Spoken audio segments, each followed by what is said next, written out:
Lady Charmaine, and my guest today is one of the newest cast members of Lifetime's hit show, Preacher's Daughters. And I want you to help me welcome Miss Jayde Gomez to the show. Welcome.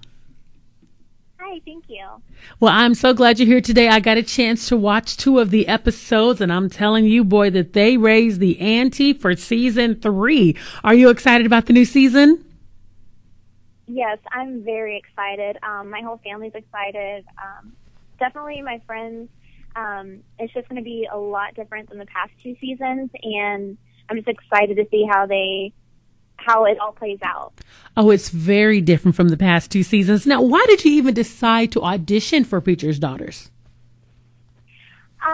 Well, my family and I watched the first 2 seasons. We've kept up with both seasons, and I was sitting at work one day, and I was on my phone, and I saw they had a casting call, and so I sent in my story, and I didn't tell my parents, and then my dad sent me a text message like 10 minutes later with a picture of the casting call, flyer, and he's like, "Why don't you do this?" And I was like, "Well, I kind of already, did it." So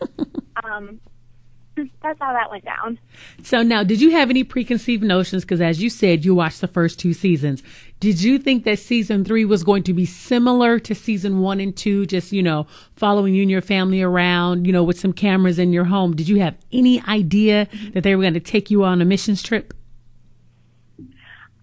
Going in, no, I had no idea that it was going to be any different. I just assumed that it was going to be the same, and during one of my interviews, they informed me that, we will be doing a missions trip in Mexico, and I would be there with, other girls. They didn't tell me who or anything. So, yeah.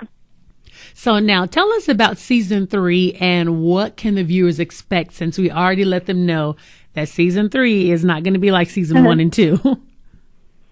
Yeah.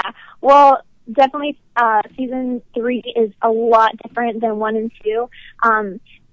As far as, the way it happens, you still see the girls going through our struggles and overcoming certain things. And, so that's pretty much the same. You'll hear everyone's story, including some of the dad's stories. Like my dad, had his story to share.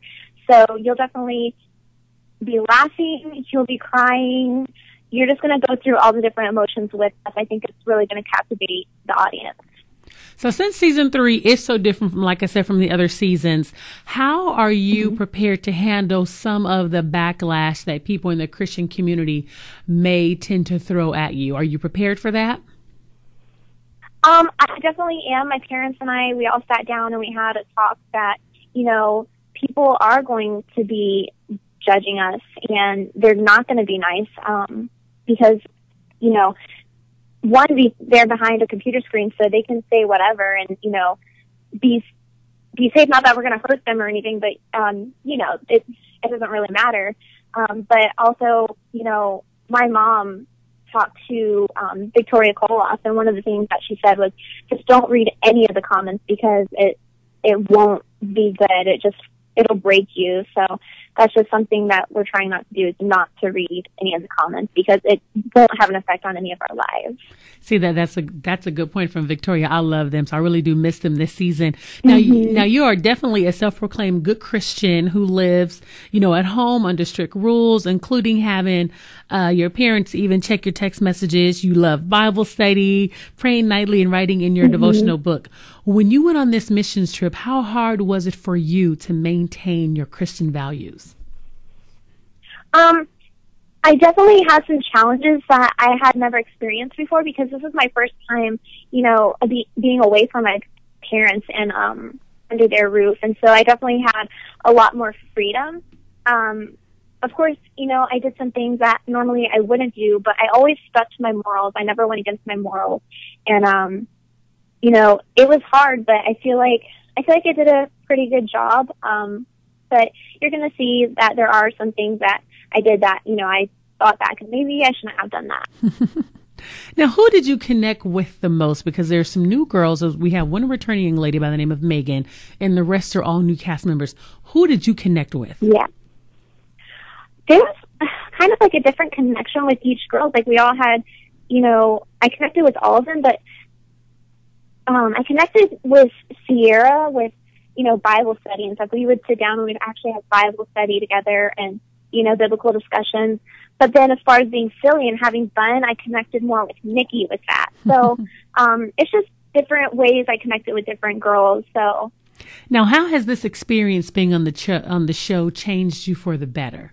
This experience on the show has definitely, allowed me to face things on my own without, having my parents to rely on. So I've had to, make some really grown-up decisions, and my faith has grown, and my relationship with my parents has grown, and just, I've just come out of my shell a little bit more, and I've just kind of blossomed a little bit, I guess you could say.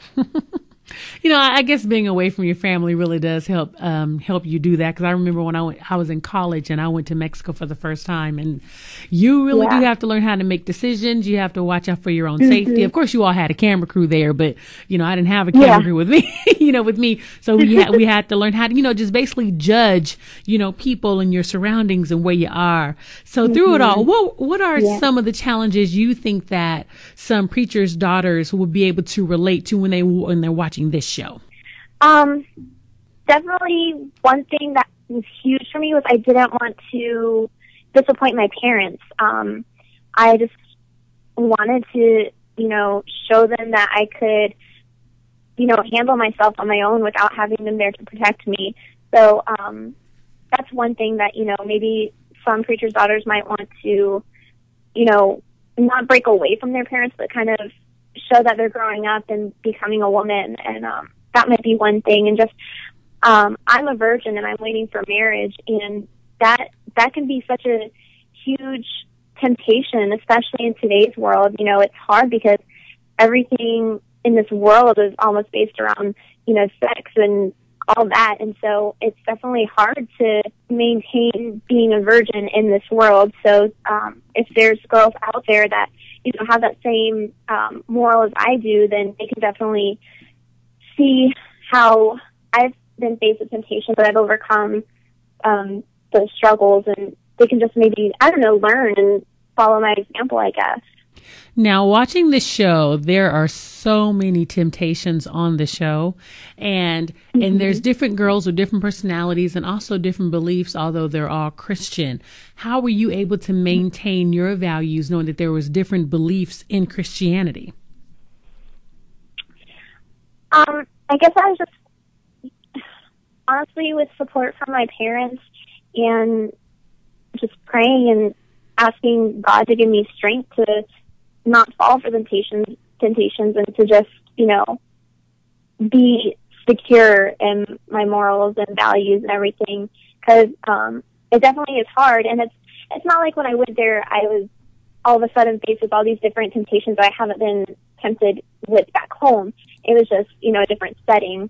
So just, over the years, building that strength. Okay, wonderful.